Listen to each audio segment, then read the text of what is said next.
For decades, Weekly Shonen Jump has reigned supreme as the magazine to read as a fan of shonen manga.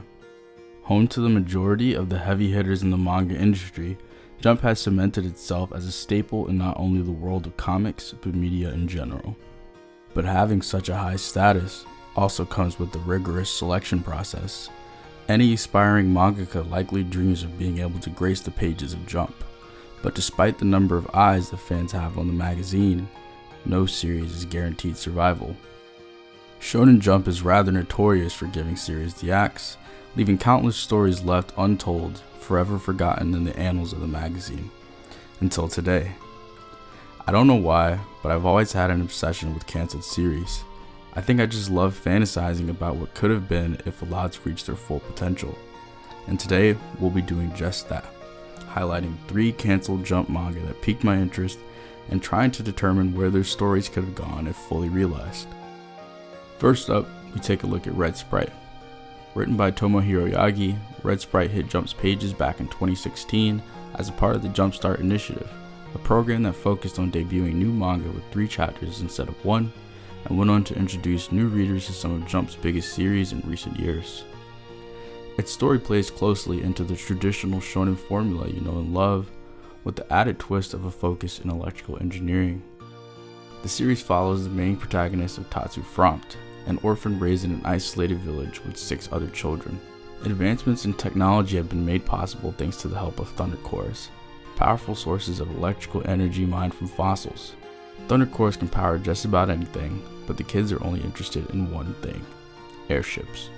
They dream of being able to travel the world in one, spending their free time designing their own, and with the help of their teacher decide to name it Sprite. The only problem is this mysterious illness the kids have that would prevent them from landing due to how contagious it is. In class one day, a small group of airships can be seen flying in the direction of the village.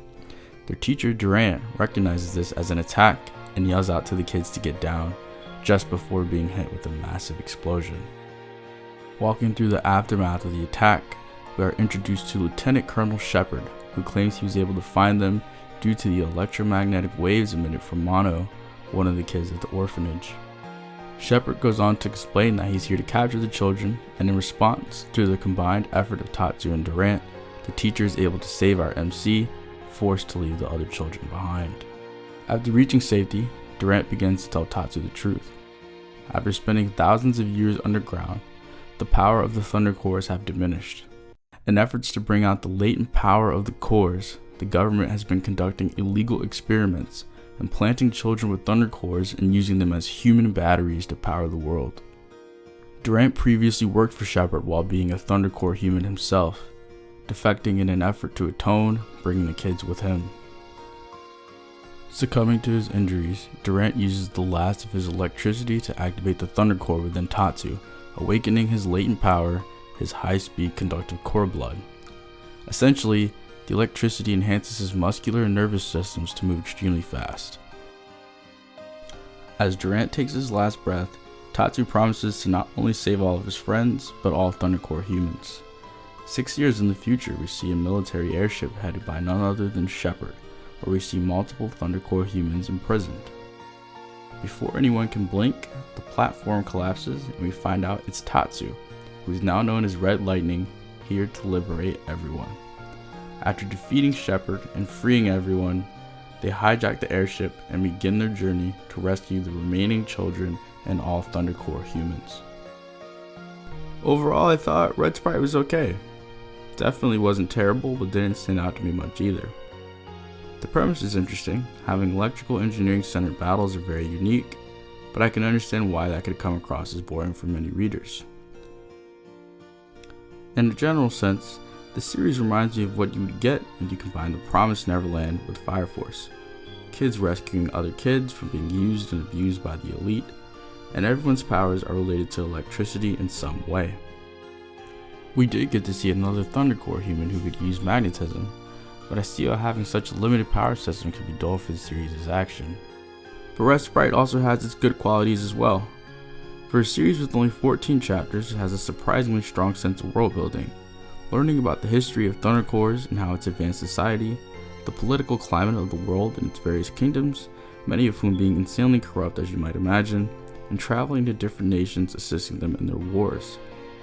And the airship battles are pretty cool too, and isn't really something you get to see in a lot of manga. If Red Sprite was allowed to flesh itself out a bit more, I could see it becoming something. Expanding on Thunder Core abilities and airship battle tactics, while tackling moral dilemmas such as, is it okay for few to suffer to the benefit of many? I'd say if you're bored and want a quick read, then go ahead and check it out, but it's nothing to really go out of your way for. The next Jump series we're going to be discussing is Hungry Joker by Yuki Tabata. Now if that art style or the mangaka's name rings a bell, then you would be right, in that this series is from the same creator as Black Clover. But unlike Black Clover's fantastical magical world, Hungry Joker debuted in 2013 with the world revolving around science. The series opens on a young scientist named Haiji and his lab assistant Chitose, conducting various experiments on a strange apple. It's not long before they're summoned by the police to examine a glowing corpse they found that they can't understand. Haiji and Chitose arrive at the scene, and while taking a look at the body, we see a woman exclaim that it must be the work of God. Haiji's interest is piqued and decides he'll take the body back to his lab to research and request a $10 million grant to do so. Before getting back to the lab, we're shown a mysterious figure looking down on Haiji from atop the city, wondering to himself if he's a scientist who knows about Eureka. Back in the lab, we see the two conducting the autopsy on the glowing body.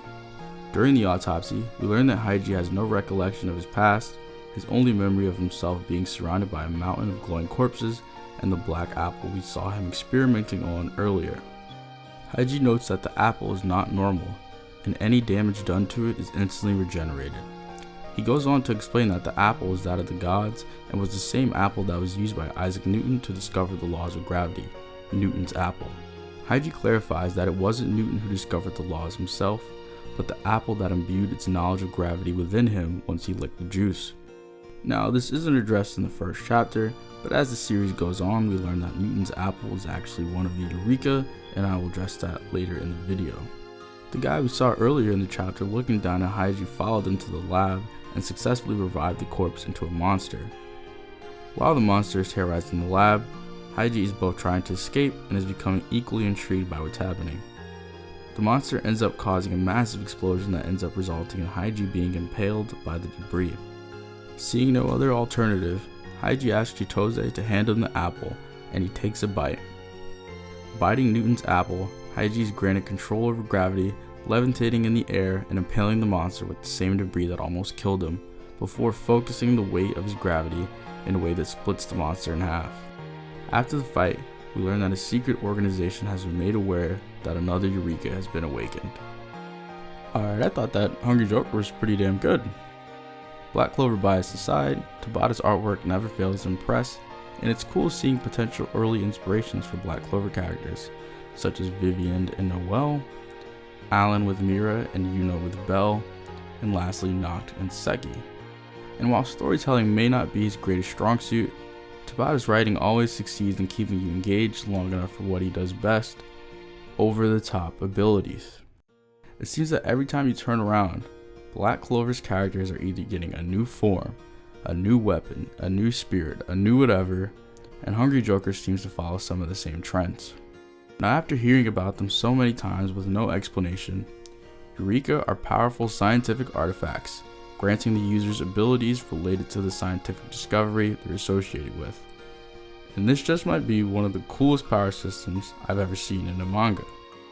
Later in the series, we get to see the Hammer of Pythagoras, a philosopher who observed many different frequencies of sound waves, granting the user the power of sound, and the Paints of Landsteiner being the scientist who discovered that there were different blood types, and through the various red hues in his wife's paintings, was able to develop a safe method of blood transfusion, and naturally this Eureka would grant the user the power to manipulate blood.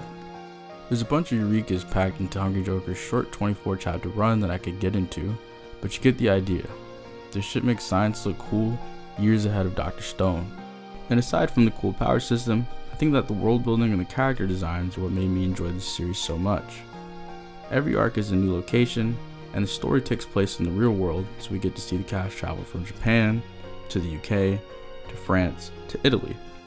Many of the characters we get to watch subscribe to usual shonen archetypes, like the shy and clumsy girl and meager, weak guy, but Haiji and Alan don't fit into that mold. Throughout the entirety of the series, we only see Haiji smile once, and it's in the very last panel, heavily implying we weren't supposed to have seen this until the natural end of the series. Having a shonen main character who virtually shows no emotion and keeps a straight face 90% of the time is a refreshing change of pace from the usual loud and enthusiastic MC we're so used to seeing. It adds a much more serious tone to the character, but at the same time creating plenty of opportunities for very literal, face value comedy. While someone who's read a ton of shonen manga may welcome this type of MC, I can easily see how this could be a turn-off to newer readers and how it could have potentially led to the manga's cancellation. This is actually one of the bigger complaints I hear Hungry Joker fans have with Black Clover, saying that Tabata opted to go with the much safer series for the sake of popularity. And then we have Alan, the wielder of Pythagoras' hammer. On the surface, Alan immediately reminds you of the badass silent type you see in so many series, but as you get to know him, you see that he's much more than that. He's secretly just as scared as the weak guy, only he doesn't let it show, but we get these funny looks into his mind to see what he's really feeling on the inside. I think this is one of my favorite character gags, and for it to be given to such a prominent character is cool to see. I really wish this series would have continued. So many things about it make it stand out to me, but at the same time many of those factors likely contributed to its end. There's so much to the story that I couldn't even get to without making the video longer, and I highly recommend you read it for yourself. And to be fair, if Hungry Joker never got cancelled, we never would have gotten Black Clover, so it's not all bad. And last but not least, we finished this video off with a series known as Golem Hearts. Created by Osuga Gen, Golem Hearts hit Jump's pages back in 2017, also a part of the Jumpstart initiative. This was the series that I was most excited to read out of the three, and it did not disappoint. Our protagonist for Golem Hearts is a young kid named Noah.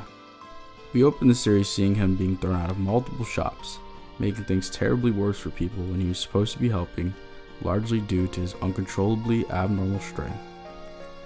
The world he lives in is one that revolves around golems, magical clay dolls with no wills or emotions of their own, created only to follow commands and have become an integral part to every field of society, including medicine, the military, and the arts.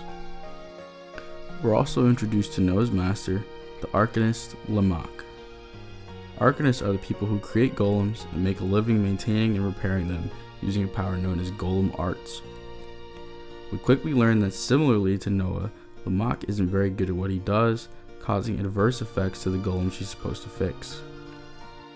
It is revealed later that Noah is in fact a golem that was created by Lamek, which has villagers confused because unlike other golems, Noah has free will, emotions, and bears an uncanny resemblance to humans. In Lamek's mind, he's nothing but a failure, and Noah believes that if he can help everyone, then it would prove that he isn't. We transition over to see a shady group of people plotting to steal cargo from the village.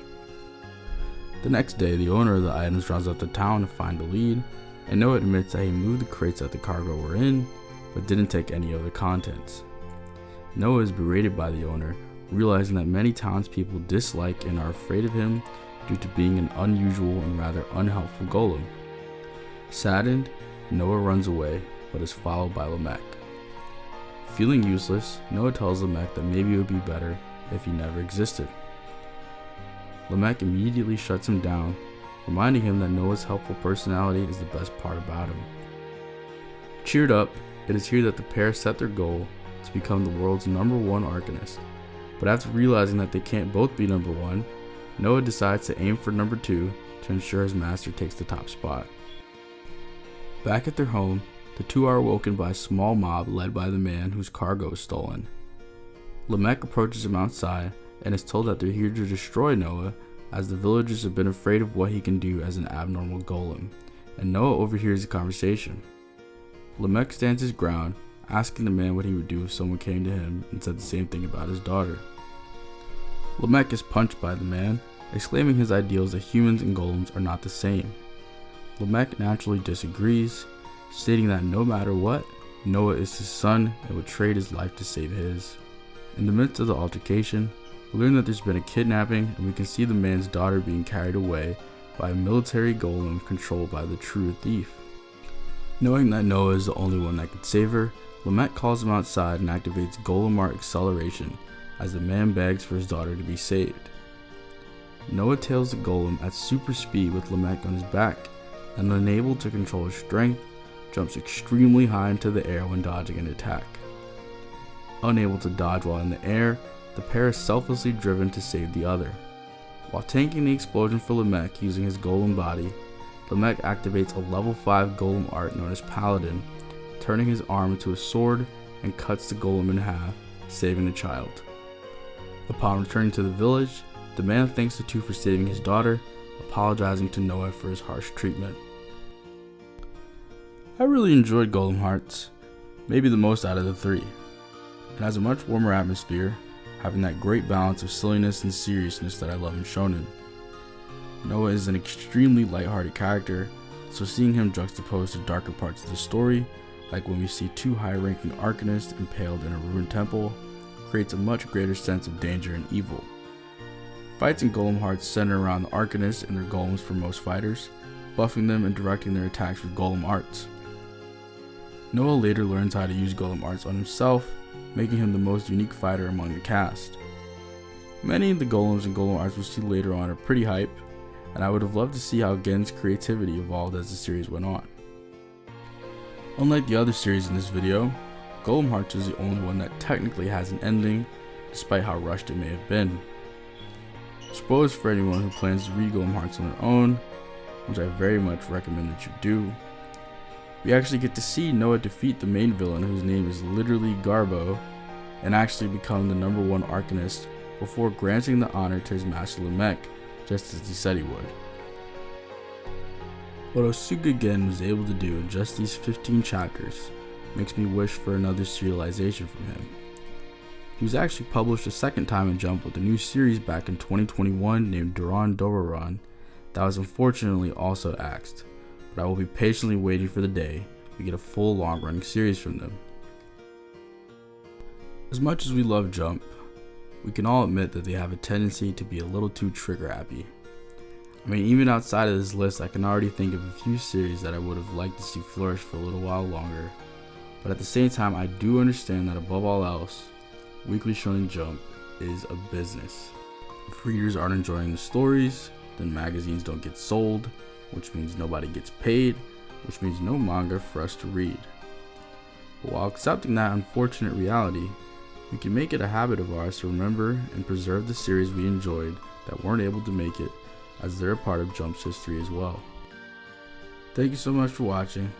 This is actually my first YouTube video, and I appreciate anyone who gave me a piece of their time, especially if you watched to the end. If you enjoyed any of the series I covered, be sure to support any current series the mangaka may have out. If you liked the video, be sure to leave a comment telling me what canceled series you would bring back from the grave. Thank you.